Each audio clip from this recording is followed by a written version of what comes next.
This podcast is a member of the Place to Be Nation family. Visit us at placetobenation.com, the only place to be in your pop culture world. Songs with. Songs with. Songs with. Songs with. Songs with. Place to Be Nation, welcome back to Songs with Friends here on the Place to Be Nation pop feed. My name is Steve Williams, and joining me once again is Kelly. Kelly, how are you? I'm good. I'm tired. How are you? I'm also kind of tired, which makes no sense because I literally slept my day away today. But here we are. You slept too much. I did. That's a thing. Part of why I sleep so much in this here apartment is that my air conditioning is running at a cool 69 degrees. And yes, it does feel quite nice. But I bring that up to segue to an apology to the listeners. You are going to hear my AC throughout this podcast this week because it is just too damn hot. It is literally 90 degrees outside right now, so I'm just going to let it run. So there will be times when it does sound like a possible airplane is landing in my living room when it kicks on and off. Oh, shit. So yes. Please, 90 there is like ridiculous. Yes, so please bear with me. It is a hot, humid 90. It is like somebody slaps you in the face with a hot towel that's soaking wet. Yeah. That's hot. It's only 87 here. It's cooler. That's ridiculous. Yes. We've been kind of spoiled this summer. I don't condone this. And it's not that humid. We're humid, but not there. So your air isn't too moist. No. It's not like Hobo Takes Kitchen as he's baking 18 cakes at once and pasta dishes. Yes, we're endorsing Hobo Takes Bakery. Yes. Or for those of you who may not know who we're talking about, a gentleman follows us on Twitter. His handle's at Hobo Takes, and this gentleman has turned into a damn connoisseur of the kitchen. He is a baking fool. He is Martin Stewart. Yeah. Yes. And I kind of want him to bake us some fresh cookies. I can't lie. Send him to the Songs of Friends P.O. box. We will take them. Someone suggested he start a YouTube cooking show and call it Hobo Bakes, and I fully endorse this idea. Yes. We will. Yeah. We never sponsored anything. We will sponsor that endeavor. Yes, I will watch it for sure. I will send you $10 American every month. Whoa, Steve! To slap our logo on the corner of that screen. That's amazing. He might do this. This is a good opportunity for him. Yes, I am all in on this idea. Yes. Something else I am all in on is our Place to Be Nation tribute to 1994 project we've had going on the website. At least once a week or so, we've had a written article or a podcast pop up celebrating the tremendous year that was 1994, a very pivotal year, both in our history and just in a lot of our lives in general. Our age range of PTB and staff, we tend to run adolescent years during that time. So that was a very pivotal year in everyone's life. And we have been asked to contribute to this here project. So here we are. We have both picked songs from the year of our Lord, 1994. Yes. We're going. Kelly, how old were you in 94? 14. 14. I guess 13 to 14. Yeah, I guess. Yes. Yeah. I was 12. Depends what part of the year we're talking about. So, but yes. Now, this was a wild ass year in my life. So what grade you were in? Are you going to reference like 6th grade or 7th grade? Just that whole year was kind of early. The summer was like a big hub. That summer was the summer that I spent at the pool, and I had a tan that lasted till December. My goodness. It was pretty intense. Wow, I've never experienced that, so I don't know that. But also, it's the summer where I infamously we were in the woods. Me and my buddies, I was leaned down against a tree branch, just being silly. And my friends were smoking cigarettes because I ran with the unsavory crew. I was not partaking in said smoking. Oh. However, one of my friends managed to burn himself. And I was in the middle of calling him a dumbass, like the word was coming out of my mouth, when my hand slipped and the tree branch came up and smacked me in the chin, driving my tooth into my lip. Oh my God. So like your bottom tooth or what? No, my top tooth went into my bottom lip. Oh my God. And it was a bloody massacre of a scene. I had to rush to my friend's house, whose dad is just like, what the fuck, what'd you do? Were you close to your house or his house was closer? It was a trailer park, a very small situation, so we were closer to the friend's house. Okay. And his dad, who really couldn't give a fuck about any of this, just like, yep, you're going to need a stitch, boy. Not my problem. Yep. So my unemployed mom had to take me to the immediate care center so I could get stitched up. Oh my gosh. And my very first lip injection, that sucked out loud. Ow. So how many stitches did you get? Like 3, maybe. Wow. I just remember it looking really nasty because I was afraid to clean it with it being such a sensitive site. Like the skin's real thin there. I was afraid of splitting it open, so I had to like crust on my lip for a day or 2. Did they just like dissolve? I've never had stitches or anything like that, so I don't know. Did they just like go away or did you have to go get taken out? After a few days, you have to cut them out. Did your mom take you back for that, or she just did that?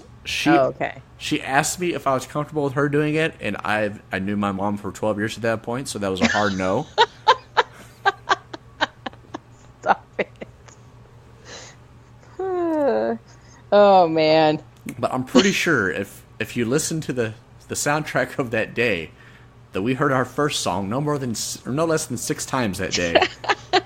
Because in the summer of 1994, me and my friends were all in on Warren G and Nate Dogg doing Regulate. Yes. This was the lead single from the album called Regulate G-Funk Era. It was also on the Above the Rim movie soundtrack. Have you seen Above the Rim, Kelly? I have, but it's been a long time. That is not the answer I was expecting. You thought I was going to say no. Yeah, I have not seen it. Oh, you haven't? No. I couldn't tell you much about it, but I remember seeing it. So, yes. So, Kelly, this was your pick. Why did you bring this before us? Well, I think that was the kind of the same deal. Like, I feel like that 94 for me was like before my friends and I really like discovered boys. You know, like we were still like that summer was all about us as being like friends, just hanging out, probably like, you know, whatever you were doing with the guy friends. And well, no, we weren't doing what you were doing. Maybe smoking cigarettes, but not the tree branch stuff. But I don't know. And again, I've said this a lot on this show, like I didn't really grow up like listening to this type of music until I got into middle school maybe. And so I feel like this song is one of those songs, like as soon as you hear it, I feel like the reason I was drawn to it was not anything they were saying. It's like the beat to the song or the rhythm or whatever. It's very catchy to me. Like as soon as you hear it, you know it's that song, you know? So, and I picked it because I did go to Twitter and a lot of people were like in on this song. They wanted it. And it was on my list, but I have so many songs from the 90s that I love. So, but I went with the popular vote. All right. On the Twitter. You said the instrumental caught your attention. Yeah. Are you familiar with the Michael McDonald song that they sampled? I don't know. I guess maybe I should be, but I don't know what is it called? What's the name of it? It's called I Keep Forgetting Every Time You're Near. Oh my. No, I don't think I did know that. Mm-mm. Yeah, it is something. His voice is ridiculous. Like bad? No, it's not bad. Like he's an old white guy who sounds who sounds like an old black guy. Okay. It's insane. Like I'm gonna have to listen to it. No, I had no idea that. Like I just thought they came up with this for sure. No. That was the whole G-Funk thing. Was they were taking songs from the '70s and just rapping over them now. Okay. Like I didn't know that much about. I know there are a lot of songs like that, but I didn't realize this is one of them. Now, have you seen the 40-Year-Old Virgin? Yes. That song that is playing in the store, the Best Buy Circuit City type store, where Paul Rudd's like, "Look, if you buy the TV, I'll throw the fucking DVD in for free." Yeah. That's Michael McDonald. It's his music. Oh my gosh. Okay. Oh, very fascinating. He's like, look, if I gotta listen to this Michael McDonald shit one more time, I'm gonna blow my brains out. Oh, shit. That's amazing. Oh, gosh. I did not know any of that. You're just a fountain of information, Steve. All right, kids. Well, typically the way this works around Songs with Friends is the chooser of the song will lead us through the lyrics.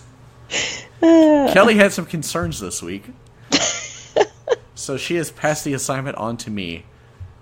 Yes. And as your faithful co-pilot here, I will gladly take the reins here. Yes, because really, I think this was your pick, and, you know, I kind of feel like I stole your pick. I could have easily picked, like, a ton of other songs, and you couldn't hear it. I mean, you struggled to pick a different one. So. Yeah, there were outtakes on last week's episode, guys. I probably cut out 6 minutes of me searching and fiddling and trying to get my life together. Which you normally will never take anything out of our shows, but it was a long period of time, so it was like you felt like we got to take out that 5 minutes of me looking. Yes, that was not good audio. So this song is unique in that it's essentially two narratives that are separate for most of the song. Warren G is rapping his part, and Nate Dogg is singing his. Now, Kelly, you may or may not know this. Did you know that Warren G and Dr. Dre are in fact related? I didn't know that. No. Mm-mm. Wow. How? Like cousins or? No, they're either half brothers or step brothers, something along those lines. Oh, I did not know that. Yeah, so of course, right after the Chronic hits, then Warren G is going to piggyback off that and get his own deal. Let's see here. His stepbrother's Dr. Dre, so there we go. Wow. But he don't got Dr. Dre money. He does not. Nor does he have fucking, what's that guy's name? Rick Moranis money either. I mean, I don't remember much from how long till I don't even know. Warren G and Nate Dogg still making music? Nate Dogg is dead. I didn't know that either. Oh God, sorry, I'm the worst co-host. Yeah, you were dropping the ball this week, Kelly. Oh shit. Yeah, I probably did know that, but I have a really bad memory, and I don't retain information about things that aren't like, like I know Kurt Cobain died because I was like in on him. I was like, oh, I was a fan. So. Nate Dogg died in, I think it was 2011. Had a stroke. Oh, very sad. It is. All right, well, now that we've got the happy-go-lucky part of the show out of the way, let's get into the lyrics. It was a clear black night, a clear white moon. Warren G is on the streets, trying to consume some skirts for the eve, so I can get some funk, just rolling in my ride, chilling all alone. So, it's nighttime, clearly. Warren G is on the streets, trying to consume some skirts. He is on the hunt for some ass. Yeah. And my copy that I printed says that so he can get some phones, and that makes no sense. So now that you said fuck, I was like, some phones? Like, that's weird. Yeah, cell phones weren't a real big thing, at that time. He was out there with a pocket full of Nokias. That's why I was like, how are you going to get... Yeah, and I never would have thought, he's just trying to get some ladies for the evening. Ladies, like plural. Well, he put skirts. He does. He's stingy. He even emphasizes the next line, just rolling in my ride, chilling all alone. It's just me. I'm looking for multiple women because I am Dr. Dre's stepbrother, damn it. And I am spending fucking nothing but a G-Thing money tonight. Oh, it's amazing.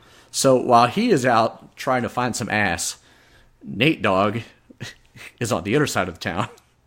Just hit the east side of the LBC on a mission trying to find Mr. Warren G. I like that they're friends, but he calls him Mr. I know. Yeah. Let's see. Seen a car full of skirts. Say no need to tweak. All of you skirts know what's up with 213. All right. Are you familiar with 213 and what that is? LA? Like, isn't there area code? No? It is. There was a group before they all got signed of Nate Dogg, Warren G, and Snoop Dogg were on a little group together. Oh, and that's what their name was? Yeah, 213. Oh. I thought that was, maybe I'm wrong. I thought that was like an area code in LA or somewhere in that area. I believe it is a derivative of the area code. I couldn't. What's the LBC? Long Beach. Oh, I've been there. Okay. Oh, look at you. Were you the skirts that Warren G and Nate Dogg were trying to pursue? I don't know. They were not looking for me. I was 14. That doesn't mean they were looking for you. Just mean they didn't find you. I think I was like 20 when I went there, so you never know. My goodness, what a turn this took. Uh-huh. All right, so now Warren G is out by himself looking for girls. And Nate Dogg is looking for Warren G, but he found the girls. Yeah. How's that go? They are, man, their game of Marco Polo sucks. But we did not have cell phones. Right, they were paging You each might other. have been like, yeah, and even then, I don't know, they might have, but I know I didn't have a pager at this age, like yet. Like, I think I might have been like 15 or 16 when I got a pager, and that was like a big deal. So that was a whole pain in the ass to get a hold of someone. Like, they were paging each other from fucking payphones. yeah. Hey, I see the skirts. We're closing in. And if he called, like, I remember people would page me and then they'd like leave me a message and I have to listen. It's just like, that was so annoying. The whole pager thing was annoying. All right, so now we cut back to Warren G. So I hooks a left on 2-1 to Lewis. Some brothers shooting dice, so I said, let's do this. I jumped out the ride and said, what's up? Some brothers pulled some gats, and I said, I'm stuck. So he's out trying to get laid, and he stops for a dice game with strangers. What a turn. Like, cannot relate to this. This is piss poor planning. You got to know where you're at. And not only that, he obviously doesn't know these guys. He's just cruising by himself at night and jumps out of the car and did not clearly declare his intentions. Yes. He didn't say, hey, let's shoot dice or let's play. I got 50 in my pocket, whatever. He just said, what's up? So they put guns on him. Yes. And now he's stuck. Have you ever just jumped out the ride and said what's up to a group of guys shooting dice? No, that's what I said. I cannot relate to this at all. I try to avoid people, period, really. So especially people I do not know. So I would never like walking down the street when I was that age. If I saw like people and I didn't know them, I'd cross the other side of the street, like period. Like I didn't even care. It's like, I don't know you. I don't want to talk to you. So that's just how I was. All right. So now we cut to, so Warren's probably about to get robbed. We have more important things. So we're going to cut back to Nate Dogg. So these girls peeping me, I'm a glide and swerve. I mean, there's no respect. These hookers looking so hard, they straight hit the curb. Oh my God. Gonna think of better things than some horny tricks. See my homie and some suckers all in his mix. All right, so the girls are looking at him. He's doing all fucking Fast and Furious shit, gliding and swerving throughout the road. The girls are checking him out so hard, they fucking wreck. And then he just leaves them there. Is it a compliment if like a hooker's checking you out? A hooker? No, because, she's just trying to sell the goods. That's Yeah. Don't feel cocky about that in any way, in my opinion. It's like when the AT&T guy comes to knock on your door to ask you about your cable provider. Like, he doesn't want to be your friend. He's trying to lay that U-verse pipe. Yes, exactly. He's on to bigger, better things than some horny tricks. Oh, my. That's right. He's driving away from these girls that he wanted so badly that he made them wreck. And he happens to stumble upon Warren G. Off here in the distance, about to get fucked up over this dice game. Over the dice game. So then we cut to Warren, and it's going down badly for him. It's a bad night. I'm getting jacked. I'm breaking myself. I can't believe they're taking Warren's wealth. He refers to himself in the third person like he's the fucking Rock. All, like, the whole song, it feels like. They took my rings. They took my Rolex. I looked at the brothers and said, damn, what's next? What I love about this music video, it's very literal. Oh, yeah. Like, at this part of the song, they were literally pulling his wrist off, or his watch off his wrist, and pulling his rings off finger by finger. So creative. They were very creative.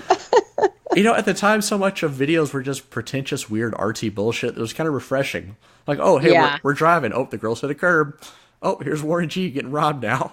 No, you're right. Because sometimes you're watching a video and you're like, this has fucking nothing to do with this song, like at all. At least with this, they stayed on pace. Like, and every so often they would just cut to an above the rim footage. Oh gosh, Yes, the whole thing was very, very odd. very odd. So then we cut to Nate Dogg, who sees all this happening in the distance. Says they got my homie hemmed up and they all around. Ain't none of them seeing if they going straight pound for pound. That don't even make no damn sense. I gotta come up real quick before they start to clown. I best pull out my strap and lay them busters down. So alright, they had guns, but instead they're beating Warren G's ass because, again, no one here is a prudent planner. Yeah. Well, people aren't trying to murder anybody, probably. They're just like, I'm going to kick someone's ass today. I don't want to kill somebody today. The robbery charge is okay, but a murder's pushing it. Yeah.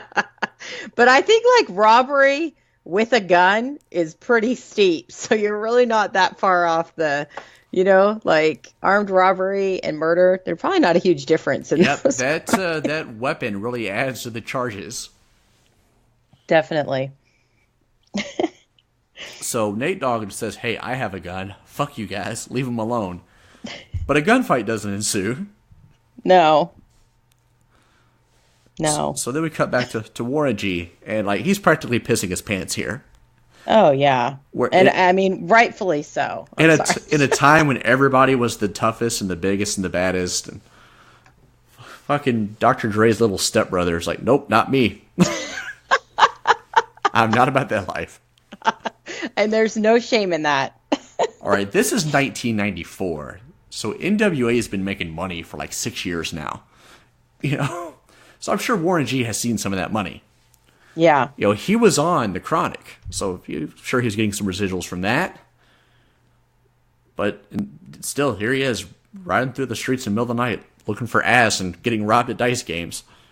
It is kind of weird to me that you would have money and that you would still, like, what was that? God, I can't even think of his name now. He was on the Patriots, that football player. It's like, you're like a multimillionaire, has huge contract, and he's like committed murder. It's like, what the hell? Like, why are you even messing with any of that? Like, that's just crazy to me. Like, you've made something different of your life and you're over here like killing people still. It's like, what the hell's going on?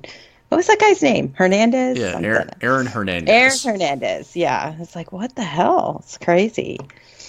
So now, in the midst of the pants pissing and the panicking, says, they got guns to my head. I think I'm going down. I can't believe this happened in my hometown. Well, it wouldn't have had you just kept driving, you dumb fuck. Yeah. Know where you're at. I mean, imagine that. If your brother is Dr. Dre, who's a known commodity, it's almost like you're the Lindbergh baby. Like, you're going to get kidnapped and held for ransom. Mm-hmm. So keep your ass out these streets. And wearing like a Rolex and, right. Just, who knows what kind of car he was actually driving. If I had wings, I would fly. Let me contemplate. I glance in the cut and I see my homie Nate. So now he thinks help's on the way. Fucking Nate Dogg's coming in like a house of fire. Nate Dogg's got the hot tag. 16 in the clip and one in the hole. Nate Dogg is about to make some bodies turn cold. So look, you robbed my man. I'm shooting every one of you bitches. Oh my gosh. Now they're dropping and yelling. It's a tad bit late. Nate Dogg and Warren G had to regulate. I think Nate's giving his buddy too much credit here. I think Nate Dogg came to regulate while Warren G was being a stupid bitch. Yeah. He should have just said, I had to regulate. He did. Had to save this dumb fucker again. Well, he did say here, I laid all them busters down. He did. He's shooting people. They're dropping and yelling. So I laid all them busters down. I let my gat explode. Now I'm switching my mind back into freak mode. Oh, my. If you want skirts, step back and observe. I just left a gang of hoes over there on the curb. So he's like, hey, those girls who erect, let's go fuck them now. Yeah, like, it's such an interesting turn of events. Like, I'm shooting people, and then it's like, I'm going to go back and get those hoes that I thought, or hookers, whatever they were, that he was not wanting anything to do with. So meanwhile, like, They've just been sitting on the curb, just dressed scantily for a good while now. Like, we don't know if they've called AAA, if there's help coming, if there's a flat tire situation. Yeah. They might have moved on. So then we go back to Warren G. Says, now Nate got the freaks, and that's a known fact. Before I got jacked, I was on the same track. No, you weren't, man. No. The way your night was headed, you weren't going to get laid regardless. If you had the kind of focus that Nate Dogg had, you wouldn't have found yourself getting your ass kicked and your Rolex taken to begin with. Yeah. Nate Dogg is like the brainchild here. He's the star. Like, yeah. Warren G's the front man, but Nate Dogg's the songwriter who should be getting all the credit here. Yeah.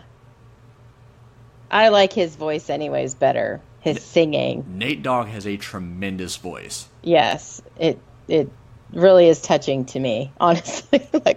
I've never heard it described as touching, but we'll go with it. There's a spot, I'll tell you when it comes, and I'm like, oh, I don't know why, but it makes me happy. Yeah, we'll explore that later for sure. Stop. So then he just randomly blurts out back up, because it's on. N-A-T-E and me, the Warren to the G. Like, we've run out of shit to say here. We're just spelling words now.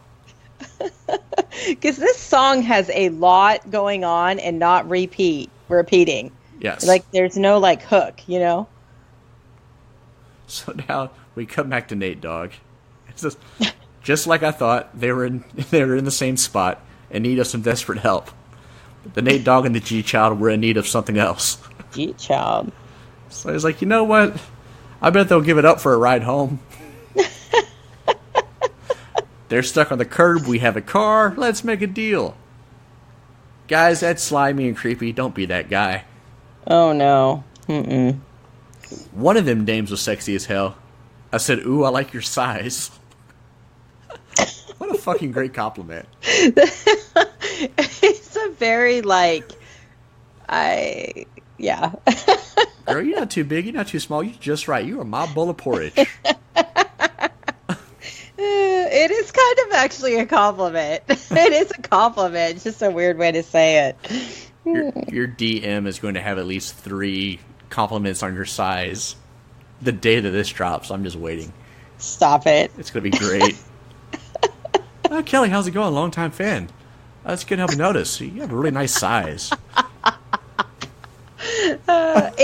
It's a thing when somebody is attracted to like your body type. Not in this situation because you're a hooker or whatever is happening, but go on. We're not talking about this anymore. I don't think these girls are literal hookers. I think that was just his slang. Oh. Yeah, if it was a car, they were hookers. No, if it was a car full of hookers, why would they all be together? Like a hooker squad, like going. Like, it's the start of the shift, and they're all going to their post. Yes! I don't know anything about... I don't know. I've only seen hooker stuff in movies. Yeah, you typically you don't buy hookers in bulk. Oh. You're only going to need one. How do you know that? I mean, I don't know. I just imagine you're only going to fuck one of them. I pay for 3. It's like going to Sam's Club. It's not always the most efficient move. Sometimes you just need a piece of fruit. Yes. Come out with I gotcha. It's going to expire before you can use it all, damn it. Yeah. All right, that was fun. Where were we here? Oh, she said, my car's broke down and you seem real nice. Would you let me ride? Oh, my God. I love that he says, I got a car full of girls and it's going real swell. like they're going to Pleasureville or Pleasantville or whatever. Like fucking, she's gonna bake Wally some cookies when they get back. Yeah. The next stop is the East Side Motel. Oh my. So they're rich, but they're going to this skeezy ass motel. Yeah, because that's probably one of those places you can get by the hour. Yeah, shit, by the minute in some of those scenarios. By the minute they have those, I have no idea. They probably have on their marquee it says free HBO. Yeah, you're like, I do not need a full hour in this room with this woman. I need about 10 minutes. No, I'm sure there's a minimum, but those are usually pretty yeah. All right, so now this is where their night ends. They've been robbed, they've kicked ass, they've shot a few people. Now it's time to fuck the skirts. at the East Side Motel. Fuck the skirts. So just a typical night in the LBC, you know? Mm-hmm. Mm-hmm. They're probably going to go at 2 in the morning and get a fat burger. It's just the way these things work. So then it's just random-ass music talk to close us out. I'm tweaking onto a whole new level. G-Funk, step to this, I dare ya. Funk on a whole new level. The rhythm is the bass and the bass is the treble. So then we just go into just random words. Chords. Strings.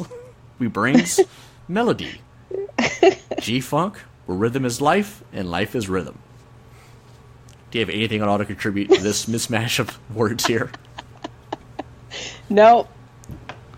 All but right. I really like this last part of the song. And I then don't even know why. Then we got into Nate Dogg, like we said, the star of the show. Yeah, his voice. He's gonna get like... his shit in here before he leaves.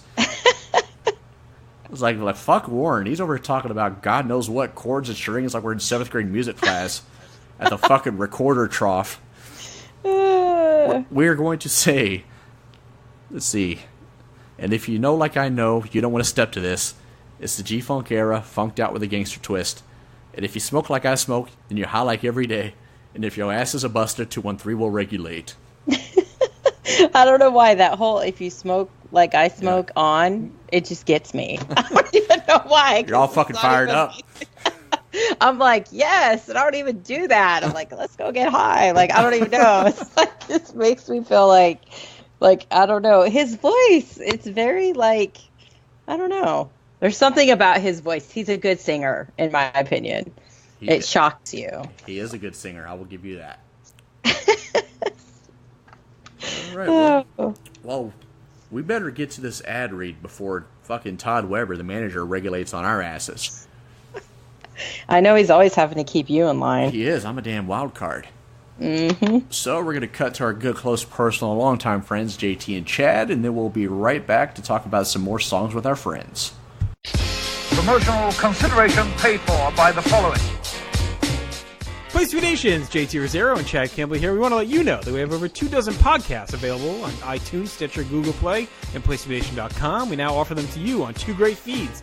On the Place to Be Nation Wrestling feed, we dive into topics running the gamut from today's WWE to the glory days of yesteryear and the ins and outs of the territory days. In addition to our full-length shows, we also deliver to you special pod blasts on topics old and new.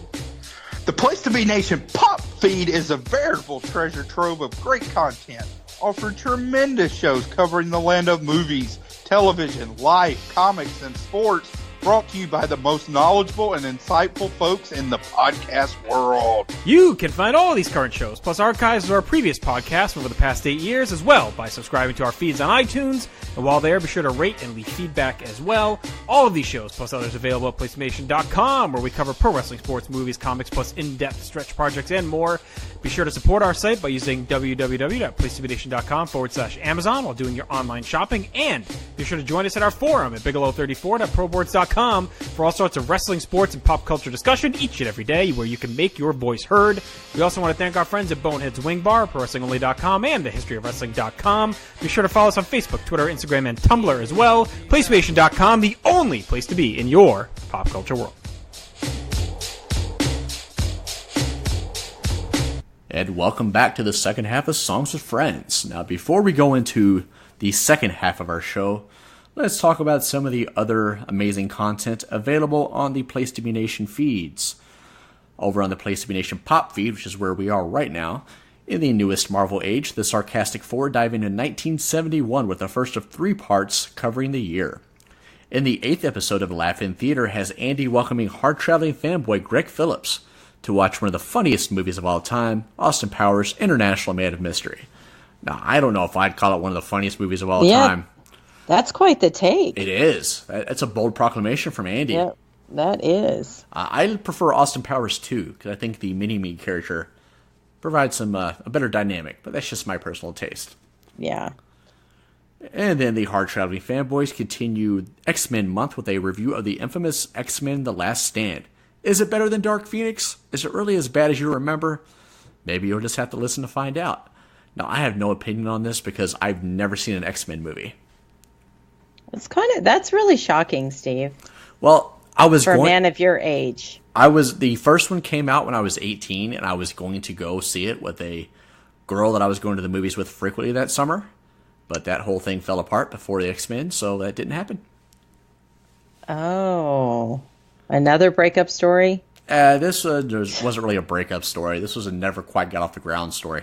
Oh, so you didn't have a movie buddy? No, I've told the story of my prom shenanigans. Yes. About how I went to prom and it was kind of a disaster and whatnot. Well, the other girl in that scenario that I should have asked to prom was this one. Oh, okay. All right, and moving on. Enough about my fails.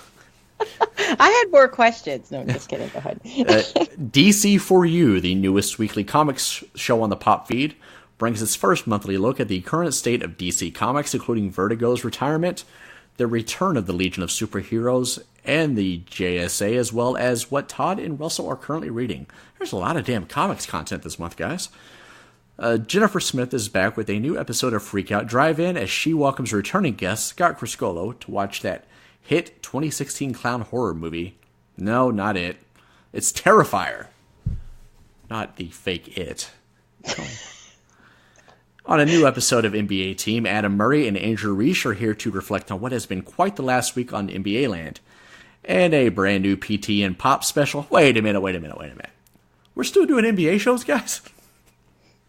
Well, we're in have free you been agents. on Twitter today? Yeah, this has been a mayhem. We're in free agent season now, but I mean, shit. Like Tim Cable said, that NBA playoffs lasted approximately 14 years this year. And on a brand new PTB and Pop special, Andy Atherton, Scott Criscolo. Where are we? I'm sorry, I had to turn the page here. J. Arsenio D'Amato and Todd Weber get together to discuss PTBN's greatest song of the 80s tournament. That's right, these crazy old fucks did bracketology for the 80s songs tournament. That thing is underway. You can vote on Facebook, you can vote on Twitter. Don't you dare hack it or I will kill your mothers. It's been a lot of fun so far. I've been voting every day on Twitter. I've been voting on Twitter and Facebook. You've been double dipping. They talked about that on the show. Are you not supposed to do that? You're not supposed to do that. Are you joking? I'm not joking you. Oh my God. Billy Kay. I would not joke you on something like that. I feel bad now. You are on the air admitting to collusion. You're going to have to delete that. Did they really talk about that? They did, because they talked about how that could be a decider in close races, how maybe they would just do Facebook or Twitter, and then they decided to do both. I feel like that means I get to vote twice.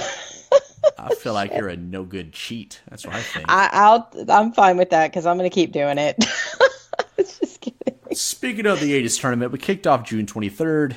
There will be 6 polls a day posted for round 1. Which means this thing with over 500 songs could go anywhere from months to years, depending on how efficiently we get through this thing. You will get in on the action on Facebook by searching PTBN's Greatest Song of the 80s Tournament and liking the page. Be sure to weigh in.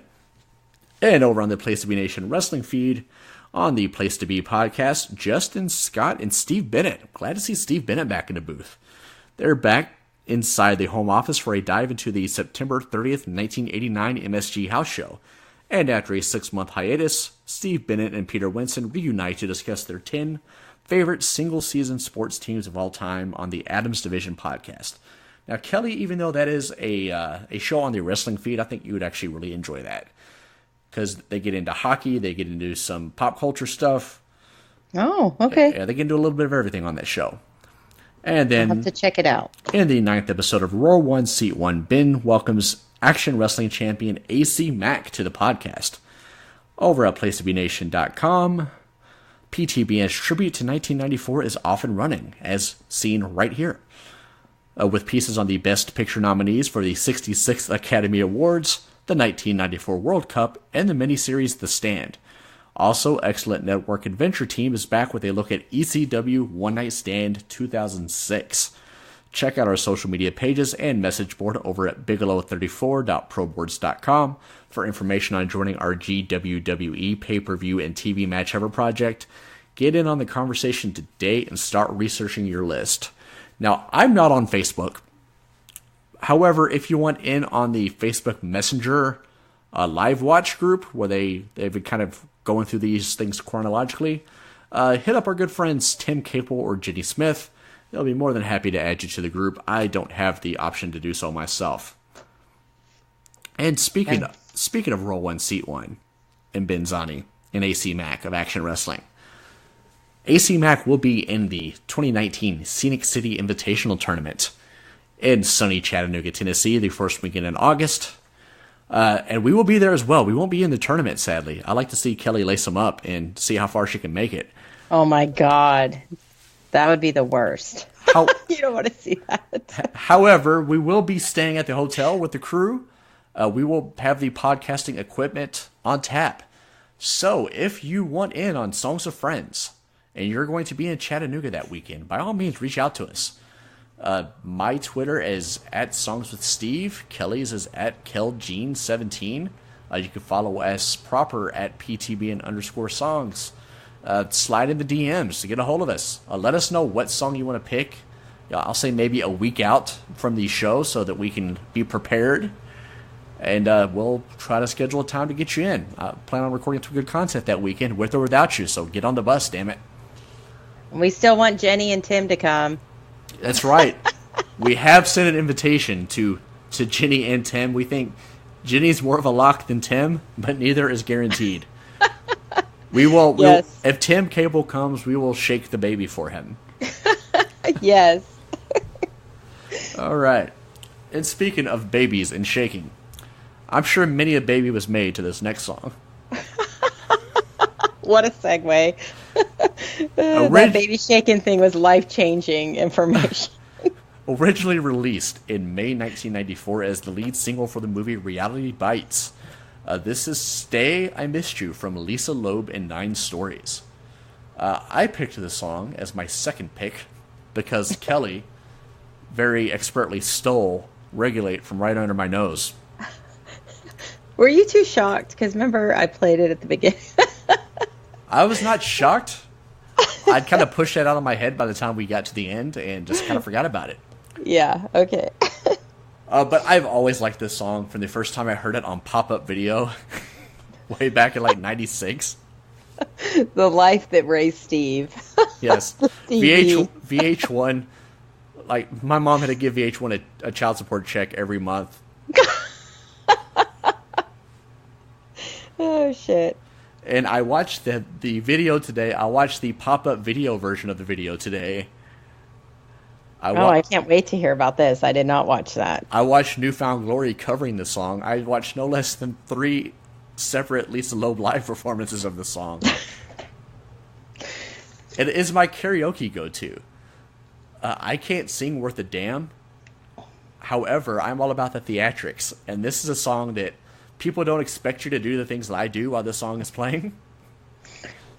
So we're going to have to go to karaoke at SCI. We don't even have time for that. No, it's going to be the night before we get there.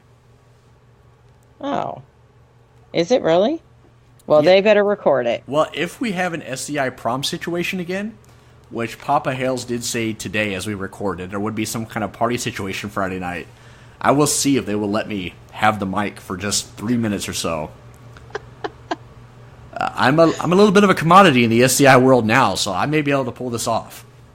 And I'm going to take to Twitter Live or whatever. Can you do that on Twitter?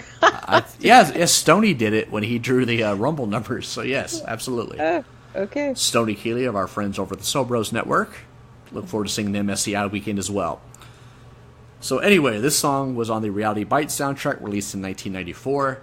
It was the very first song ever to hit #1 by an unsigned artist. Lisa Loeb was Ethan Hawke's neighbor. I did read that. That was surprising to me. So that led to Ethan Hawke making his directorial debut in this video, and it was her very first time being on camera. Because, I mean, how were they really neighbors? Did he kind of have some money at this point?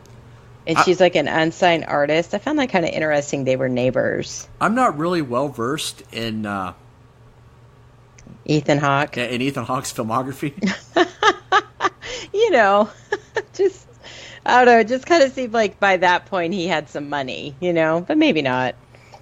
Now, in the pop-up video, it said that that Ethan Hawke was the neighbor. And in this Wikipedia entry, it says that Sean Penn was her neighbor and friend. Whoa. So that we That's have a big drastic difference. Yeah, I mean... Oh, and Ethan Hawke did live near her. They weren't neighbors. But yeah, apparently they were also friends. This was a very, very happening neighborhood. Yes. It was probably one of those neighborhoods where it was like very hipster, whatever you would have called it at that time. Not hipster, but you know what I mean? It was like affordable maybe, but it was like the cool place to live. And there's probably some upscale ones and then affordable housing. So get this. This song was up for a Grammy for the best pop performance by a duo or group with vocals, but they lost to All for One with I Swear. That's a shame. That is. Like, they need to retroactively fix this. Yeah, that's bullshit. They need to drive to All for One's house, and I'm sure they all live in one house. Stop it. Because they haven't done anything of note since 1996. So they live together to save money. They all work their separate shifts at GameStop and to pull their resources to cover the rent. And that Grammy is sitting right up there next to the Nintendo Switch stand. They have like a one-bedroom apartment they all live in. It's like the Ghostface Killah song we covered forever ago. Roaches everywhere, cousins and aunts was there. Yeah. All right. So, enough slander for All for One. Let's get into this video, or this song. The video actually opens with a shot of a cat, and that is Ethan Hawke's cat, as I learned from Pop-Up Video today. Oh. Yes. I'm not really a cat person. I feel kind of bad saying that. Can't say that I am either. I don't trust them. Yeah, they're just... I don't know what it is. Yeah. They kind of creep me out, to be honest. In the 90s, we had a one-eyed cat in our house. Oh. It was not one-eyed when we bought it or adopted like it. A firecracker situation? It was a fight with a raccoon situation. Oh my. So she was Daisy, the one-eyed cat. No. She was no. Her name was not Daisy. Daisy was the kitten that this cat had. Now, as we've covered, my parents were young and kind of ridiculous. My mom named this cat Pudentang. What the fuck, Steve? Miss Pudentang was his cat's name. I've repressed that for a long time because Daisy lived until like 2010 or something crazy. Daisy was the kitten. Oh my god. So, how do you go from that to Daisy? So Pudentang was standing on the side of the road sometime in like 1999. And there's a guy driving through the trailer park who stopped and then swerved to hit the one-eyed cat. Thankfully, the cat only had one eye, so she never saw her fate coming. Oh. But yeah, that's what happened to that cat. And then the cat's daughter, Daisy, who was named by one of the kids, who was not going to name it like Pudentang 2 or something. Yeah. Pudentang Jr. That cat died. My nephew, who's kind of a wild card himself, for some reason, like picked up a couch. Or the couch was up for some reason. I think my mom had propped the couch up so she could vacuum. And this little wild ass ran and pushed the couch over. And it landed on the cat and killed it. Oh my god. How old was he? The nephew? Yeah. Probably 4-ish. Oh, okay. So yeah, a long cursed bloodline there with the Pudentang family. Oh my god. Where'd you guys get the cat? Did you just find it? It was just a neighborhood cat showed up and didn't leave. Yeah. Oh, that is amazing. All right, well, you say. I only hear what I want to. Oh. And you say, I talk so all the time. So in this video, it's a point of view video. It's supposed to be the guy that's trying to leave her, but like she won't stop fucking talking to him. We never do that. And it is like we're in the denial part of this breakup right now. Like it's almost like he's pointing out why he wants to leave and she's defending herself. So you say I only hear what I want to. I talk so all the time. So? Fuck you. That's right. In her defense, she's probably like, I've been doing that for 6 years. Okay, I don't want to hear about that shit. And that is the thing. Sometimes things that you will tolerate early in the relationship, by the end, you're like, what the fuck? Like, why do you do this? Why are you this way? They say that a lot about people. What draws you to them will be the thing that, like, that fascinates you about them will be the thing that you're like, that fucking annoys the shit out of me after a certain period of time. In my group chat that I've referenced a couple times, we will be open in that chat. It's kind of our place to vent about relationship problems when they happen. And one of the guys was like, yeah, I won't say which one, but he was like, oh yeah, she's mad at me. And like, I don't even know what I did. Like, I was eating cereal. And next thing I know, she's fucking fired up. And one of the other guys like, yeah, like, just like you ate cereal with that bitch. Like, you probably thought about your ex while you were eating your Lucky Charms, and she triggered something and she remembered. She remembered you told her a story about a woman with Lucky Charms one time, and you're over there eating that shit in her house. She ain't having it. She saw you looking at a girl whose top had horseshoes, clovers, and balloons. And now you have to have Lucky Charms to satisfy your thirst, you horny fucker. We're just like that sometimes. It bees that way sometimes. So then we go, shit. And I thought what I felt was simple, and I thought that I don't belong. And now that I am leaving, now I know that I did something wrong because I missed you. Yeah, I missed you. Now, I think this is common in a lot of relationships. Like, no matter how bad the relationship was, that's still a big part of you that's gone, and things are going to be different now, and you're going to miss that. Just missing the normalcy, I think. Yeah. That doesn't mean that you want to go back. It just means that you're adjusting to a change. Yeah. Well, and I think sometimes, because that's what when I read that part, I was like, she broke up with him, I guess. And now she's like, oh, fuck, I didn't mean to do that. And he's like, hey, I'm out. Like, you, and, but I feel like too, sometimes like the further you get removed from a situation, sometimes you won't remember the bad shit as much, and so you look back and like, oh, it wasn't so bad. But like, if you went back to that after like a month, you'd be like, oh, fuck, this is why I wasn't in this anymore. This is one of my favorite bits in the movie Forgetting Sarah Marshall, which was recently covered on Laugh In Theater on the Place to Be Nation pop feed. Cheap plug. If you've never seen Forgetting Sarah Marshall, I know you have.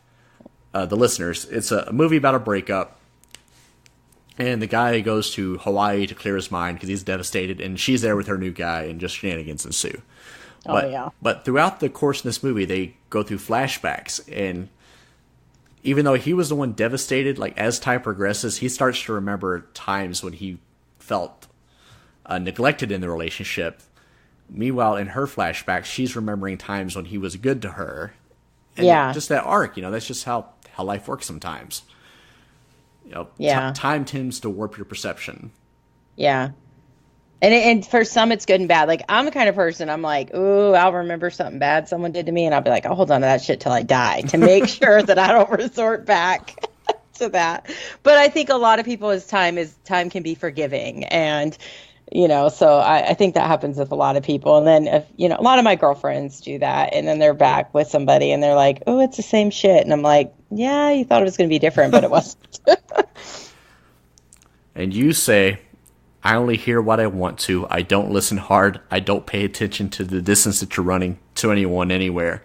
I don't understand if you really care. I'm only hearing negatives. No bad. Now, we've kind of hinted at this earlier and in the last episode. I do, and have for like 20 years, a ridiculous crush on Lisa Loeb. Part of it is she's a pretty girl. Part of it is she appears sweet. Part of it is the glasses and maybe the dark hair.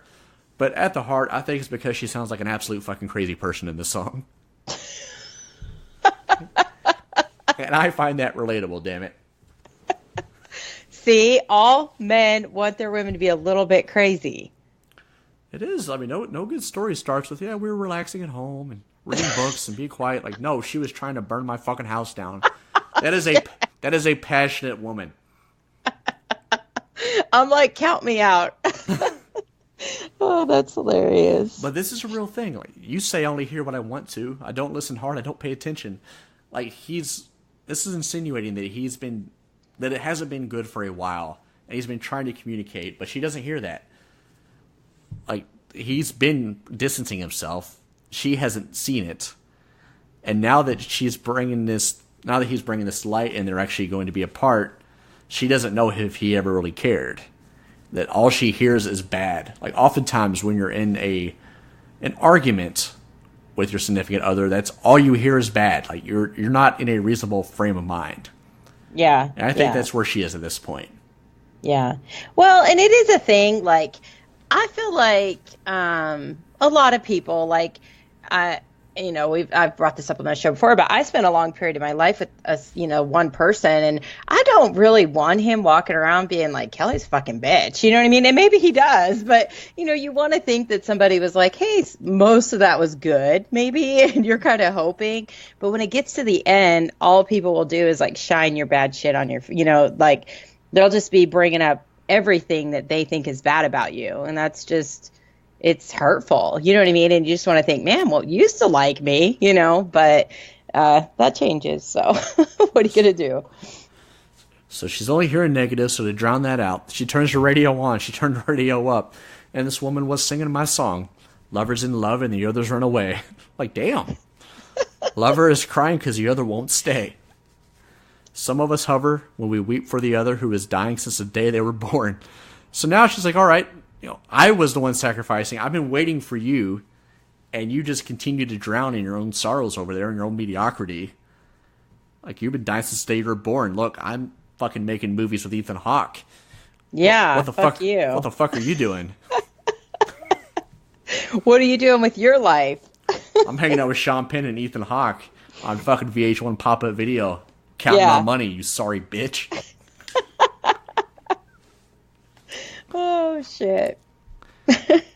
Says, well, this is not that. I think that I'm throwing, but I'm thrown. And I thought I'd live forever, but now I'm not so sure. You try to tell me that I'm clever, but that will take me anyhow or anywhere with you. So it's like now he's realizing that she's on the verge of burning the house down. Stop. So he's trying to ease the blow a little bit now. Oh, let's talk about you're good. You're very clever. She's like, yeah, but we're not together, so what the fuck good does that do me? Yeah. Oh, shit. Now, there is a theory that maybe this song is actually about Ethan Hawke. Really? Really? Well, he got really invested in this for it being, if he knew it was about him. Well, maybe like low-key. Yeah. They both deny they were ever involved with each other like that. That's interesting to me when people do that. When they're like grown-ups that aren't attached to somebody else. Like, you know what I mean? It's kind of interesting. Oh, we're just friends. Oh, that's it. Yeah. Well, maybe it was short. We're friends that do sleepovers. That's cool. Yeah, we're friends that do sleepovers. Help each other get our songs and movies and... And you said that I was naive, and I thought that I was strong. I thought, hey, I can leave. Now I know that I was wrong, because I missed you. Yeah, I missed you. So, like, she's wanting to leave, but this one foot is staying behind. Like, she still misses this man so much. Like, you feel bad for her in this song. No, I do. Like, I even if she is lashing out at times, like, never does it feel like she's wrong. Yeah. Like, sometimes a breakup just happens and nobody's wrong, and that's okay. Yeah. Sometimes you're just not supposed to be together. Yeah. Mm-hmm. You said you caught me because you want me. One day you'll let me go. You try to give away a keeper, or keep me because you know you're just so scared to lose. So this is a very interesting line to me. Like, do you keep the person around just because you recognize they're a catch? Even if they're not good for you, or do you do the better thing and let that person go? Yeah. Like, and I think a lot of people do they keep them. Like, I don't know, like, because it's scary to be alone and go through a breakup and lose someone that you think maybe there's no one else out there, So even though they're not happy, they stick it out. Maybe they're not the best person that you want, but maybe they're the best that you think you can do. So you're afraid to let them go. And possibly, screwing yourself out of the love of your life. Like, who knows? Yeah, that's true. Look at you, Steve. Counselor and so deep. That's fake news. Like I said, I've listened to this song at least 5 times today, so I've had some time with it. 5 times today, 1 million times in your lifetime. No. At least once on every road trip I've ever taken. Well, it is a great song. It is a great song. Yeah, I got to hear several different mixes of it today and different arrangements. Yeah, I rather enjoyed my time with this song today.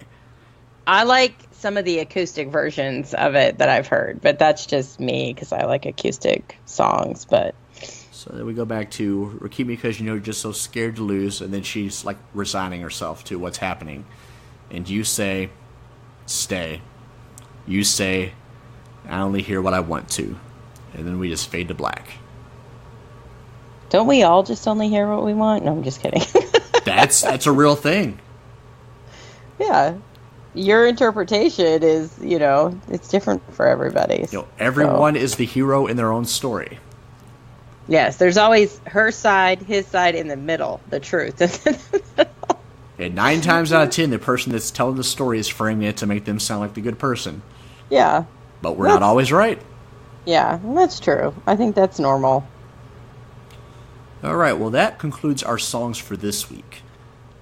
Next time, I will be going first.